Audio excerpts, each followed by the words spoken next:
Hello, this is Shambhavi. Welcome to Satsang. Satsang is an ancient spiritual practice from India. It means being in reality together. I give Satsang live every Wednesday and Sunday night in Portland, Maine. This Dharma talk was recorded during one of our Wednesday night gatherings. Please visit jayakula.org to learn more about the teachings. You can find video satsangs on Jayakula's YouTube channel, and my books are all available on Amazon.com. Much love to you, wherever and however you are.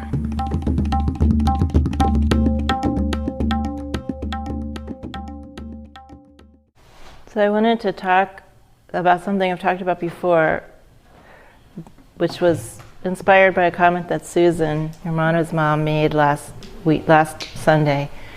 Susan's been visiting us, as she is wont to do.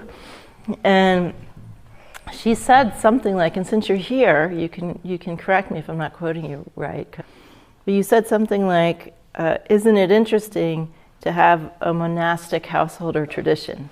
I think those were the words you used. Yeah. As she was describing us as a monastic householder tradition. Of course, that's an oxymoron, but it's an interesting comment. And I wanted to talk about that, but by starting with talking about what are called the ashramas. Ashrama means something that's natural to your desire. It's your natural desire. Ma said that ashrama means without effort or without struggle. And of course, most of us are familiar with the word ashram, a place where you go if you want to renounce the world or take a break from the world.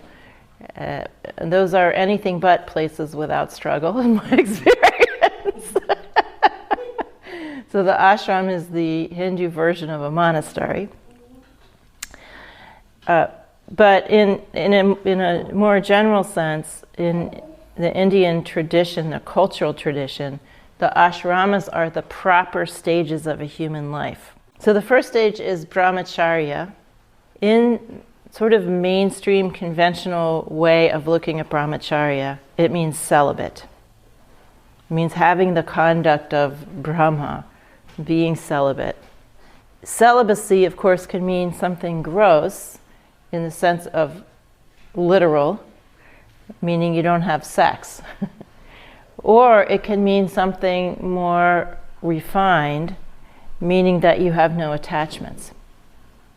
Meaning that you're in life without attachment, without compulsion. So sometimes people think that to be detached or without attachments, or to be in a state of equanimity, means that you don't have any emotions or desires. It doesn't mean that. It just means that you don't feel a compulsion to repeat things. You don't feel a compulsion to chase after things. When things get lost or destroyed, you aren't upset unduly by that.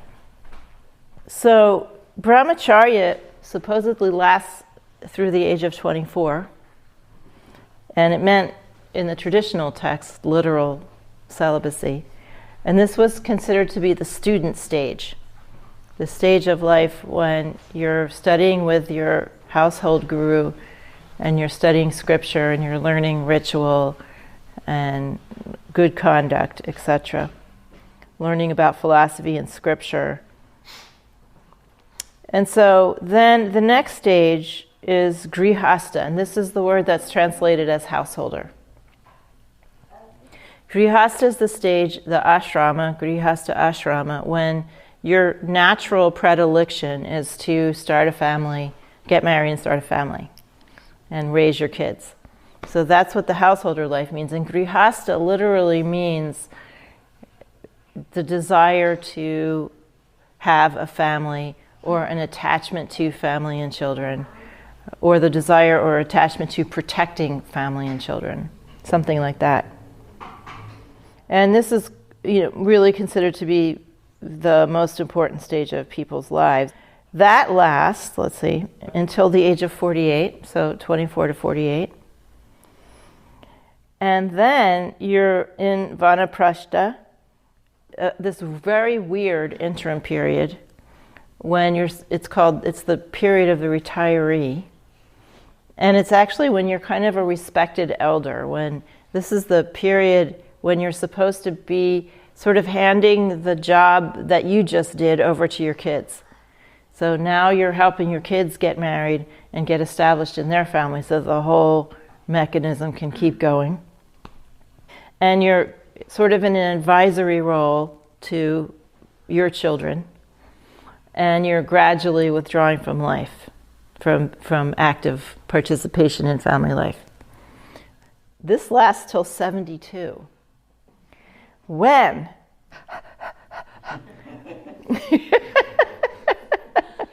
you finally get to sannyasa at 72, after a lifetime of taking care of kids and working and all the stuff, at the time when these books were written, if you lived to 72, it was a minor miracle. The average lifespan was probably 45. So anyway, this is when you go with your spouse, who is also still able and willing to do this, into the forest, and you finally get to devote your life to sadhana. And so this was the plan laid out. And of course, hardly anyone could possibly do this. What Ma said was that every place is her ashram. As I've often quoted and read from her teachings, she just tried to dissuade her followers from building literal ashrams. She said, there's no need for this. We don't need to do this kind of gross activity of building some sort of building and then going and living there. Because if we have the right orientation, all of life is an ashram, meaning all of life is a place of ease. Now, what that actually translates to in our everyday experience, if we were to be householders, oh, and by the way, I did find a teaching of hers that said, if you can live as a householder, but also as someone who is in an ashram, she said, if you can do that, that is a great thing to do. She said it takes a lot of capacity to live as a householder, but treat it as an ashram, to not get swept away into prioritizing things other than taking refuge in your essence nature. She didn't put it that way, but that's what she meant. So she described that as only someone who has very high capacity can do that. Someone I once knew who was a student of Rudy's, he wanted to become a sannyasin. So not the way that I'm a sannyasin, like living just a regular old life, but he wanted to don orange robes and be sort of, in a more conventional sense, recognized as a swami. So he went to this woman in New York who is some kind of spiritual teacher. I don't know her name, but she's like a Vedantic teacher. She's elderly, and he went to her and asked her if she would initiate him into sannyas. And she grilled him about his life as a householder. He's married. He's married to someone who is also a practitioner. And she said, she was very cautious about initiating any householders into sannyas because of the danger that they would basically not be able to keep their vows. And eventually he convinced her, and that happened. But again, it's just an illustration of that this is considered to be difficult, not the easy thing to do.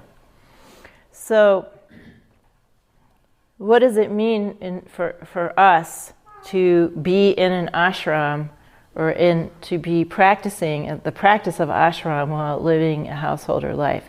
If we take Ma's definition, to be at ease, to be living without struggle, the only way that I know how to do that is to make the effort to open myself to wisdom as much as I possibly can, to open my senses, to open my mind through doing my sadhana, so that I can hear what wisdom is telling me, and so that I can follow that. If we've got our senses all clogged up and our minds all clogged up, we may have some idea somewhere in us that we want to follow wisdom, but it's very, very difficult because we can't hear it. We can't sense it. Even if the teacher is standing right there telling you something that is the wise course of action, your mind is all off and your emotions are all off doing something else because there's some obscuration there. So the very best thing that we need to do in order to live without struggle and with ease is to be following wisdom. To be able to hear it in our own heart from everywhere, from our circumstance, from our teachers, from our studies, from other sources of wisdom like divination and astrology. There's many, many, many ways of getting into contact with that primordial intelligence and being able to understand what it's asking you to do. But we have to get ourselves open, like we have to open the phone lines, right? Because there's a lot of static in general. So when we have front and center in our lives the natural commitment to follow wisdom as we can discern it, as best we can discern it, because we aren't going to discern it perfectly, but we can do our best. But if we have that real desire to follow it, we aren't conflicted about doing that, then we can live as householders and have it be as an ashram, as Ma said. So when I say not conflicted about it, I don't mean that we don't have resistance. We're always going to have some kind of resistance because our habit patterns have literal momentum in time. They are made of energy and awareness. Literal energy. And when we try to go in a different direction, we are pulled by that energy going in our old direction. So that it's like a drag on our new direction, right? So we have to turn that momentum around. Resistance is actually a good sign. When you feel resistance, it means you're trying to change something. I've said this so many times, it's funny actually.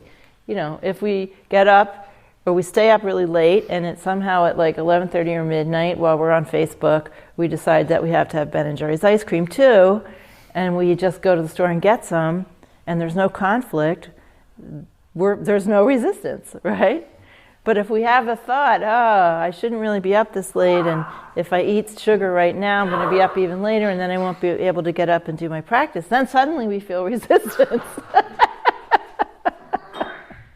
So what we are doing is really kind of an energetic equation, which is we're putting more energy here and taking it away from over there, and that's a process that takes time. So if you feel resistance, that's natural, and inevitable. But inside that resistance, or above and beyond that resistance, you still can have a total commitment to following wisdom. It is not necessary to be resistance-free in order to feel that pure commitment to following wisdom. Pure and natural. It's a natural desire. It's not something we can decide to do intellectually. And when we discover that, then every compartmentalization, every boundary, every border, every sense that we have multiple lives going on disappears. Every part of our lives, our family life, our work life, our life with our teacher, our play, our recreation, everything that we do becomes a stage for following wisdom. It just becomes this open plain. There's no longer a struggle between this and that part of my life. There's also no longer any boundaries on what kind of life we can lead. Because this primordial wisdom that we're following, aka God, doesn't have our limited imagination. It doesn't have our limited intelligence. It doesn't have our fears. Right? It's fearless and unlimited and so intelligent that you can possibly even imagine it. And so it could tell us to do anything. It isn't limited by the thought, this is spiritual and this isn't spiritual. Or this is right and this is not right. So when we're following that, there's a wide open field of potential of what might happen in our lives. That's what makes it so exciting. One of the books I really loved when I was younger is a book written by Swami Radha about her meeting of Swami Shivananda and her time with her guru.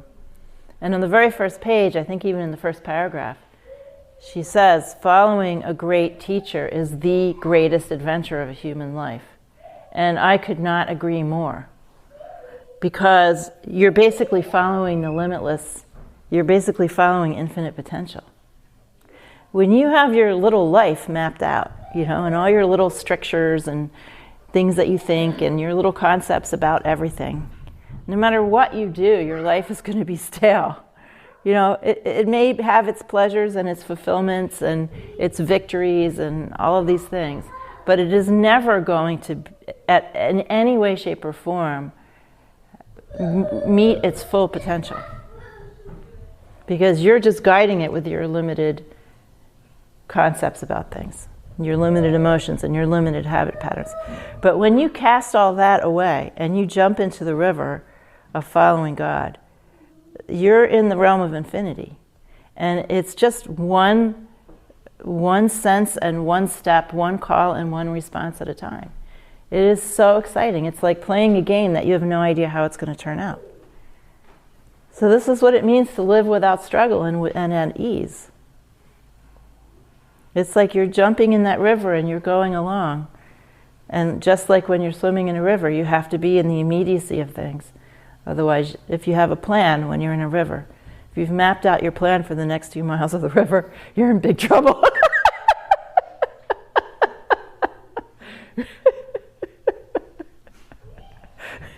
Oops, I didn't plan for that rock. And then you're like, who put that rock there? I've been victimized. If you had just let go and followed, oh yeah, the rock.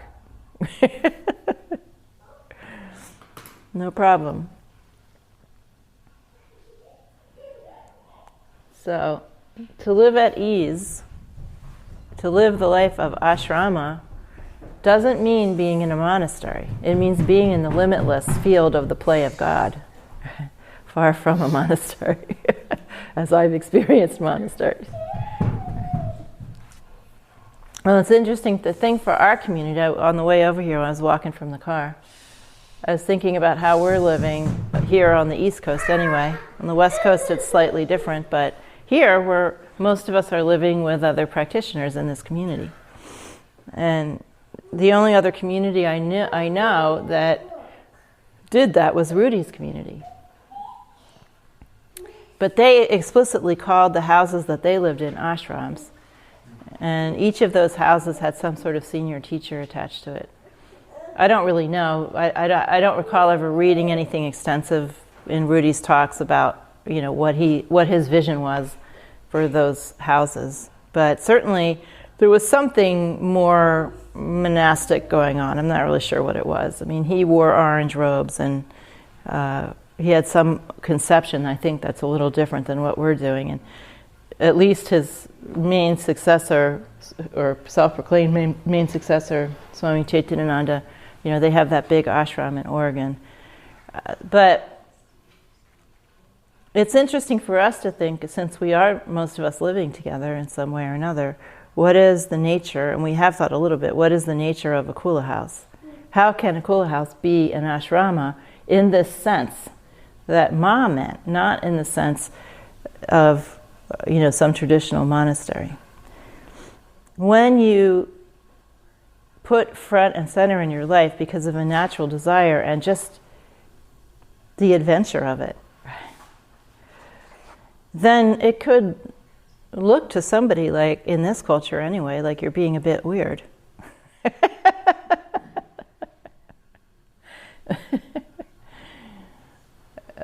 Every time I tell someone from Maine, or a new student who asks, why did you decide to move to Maine? Every time I say, well, because of an astrology reading, I sort of wonder, is that going to be the last time I ever see that person?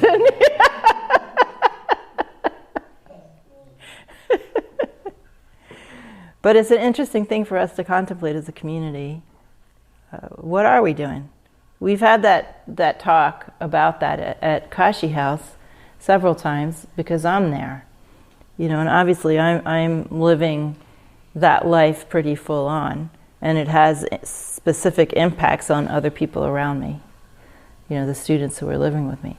But for those of you even who are not living with me, I think it's a fruitful conversation to have. So how can we embody Ma's sense of an ashrama, or do we even want to? I'm sure that not every one of you wants to do that, because it has to be a natural desire. For me, it's just like, wow, like a carnival. Even when it's hard or boring, or Mom makes me wait and wait and wait and wait, it's still, as long as I know I'm following her, I just have no problem with it. As Ma said, God makes the impossible possible and the possible impossible. Anything can happen. But anything can't happen when you're in the driver's seat with your little conceptual mind. Right. Then you limit your options. Right. We're still always going to be limited. I'm not unlimited. I'm just trying to follow the unlimited in the best stumbly way I possibly can.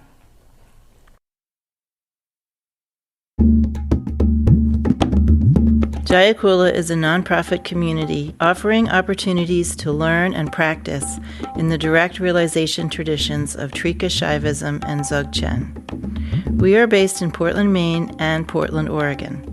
Visit jayakula.org to explore more of our offerings.